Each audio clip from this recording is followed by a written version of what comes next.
Hi hello అందరికీ నమస్కారం. Welcome back to our channel. Telangana రాష్ట్రంలో ఆసరా పెన్షన్ 4016 చేయూత పథకానికి సంబంధించి ఒక కీలకమైన అప్డేట్ గురించి ఈ వీడియోలో మనం డిస్కస్ చేసుకుందాం. మీరందరూ వీడియోని చివరి వరకు చూడండి. ఇలాంటి లేటెస్ట్ అప్డేట్స్ మిస్ కావద్దని కూడా సబ్స్క్రైబ్ చేసుకొని ఫాలో అవుతూ వీడియోని లైక్ చేయండి. అసలు ముఖ్య విషయం ఏంటి అంటే మీరందరూ గ్రహించాల్సింది ఏంటి అంటే ఇప్పుడు రాష్ట్ర ప్రభుత్వం పూర్తి స్థాయి కసరత్ అంతా కూడా ఏవైతే 6 గ్యారంటీలు అని చెప్పిందో ఆరు గ్యారంటీలపై ఆలోచన విధానంతో ఉంది. అయితే ఇందులో రుణమాఫీ 31,000 కోట్లు అని చెప్పేసి రాష్ట్ర ప్రభుత్వం ఆల్రెడీ ఇది కంప్లీట్ చేసుకుంది.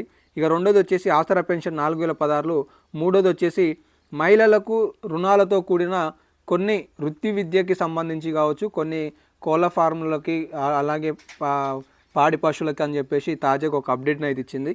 దీనిపైన కూడా తాజాగా కొన్ని మార్గదర్శకాలు విడుదల చేసింది. జిల్లాకు ఒకటి, మండలానికి ఒకటి, జిల్లాకి కొన్ని యూనిట్లు అని చెప్పేసి విడుదల చేసింది. అయితే ఇక్కడ ఆసరా పెన్షన్ 4016కి సంబంధించి ఈ ప్రక్రియ ఎప్పుడు ప్రారంభం కాబోతుంది అనేది కనుక చూసుకున్నట్లయితే ఇది జూలై నెల చివరికల్లా దీనికి సంబంధించిన మార్గదర్శకాలు రాబోతున్నాయి. బహుశా ఆగస్టు నెలలో 2 లక్షల రుణమాఫీ పూర్తయితే 4016 కూడా లబ్ధిదారులకి రాష్ట్ర ప్రభుత్వం అందించాలన్న ఆలోచనతో ఉంది.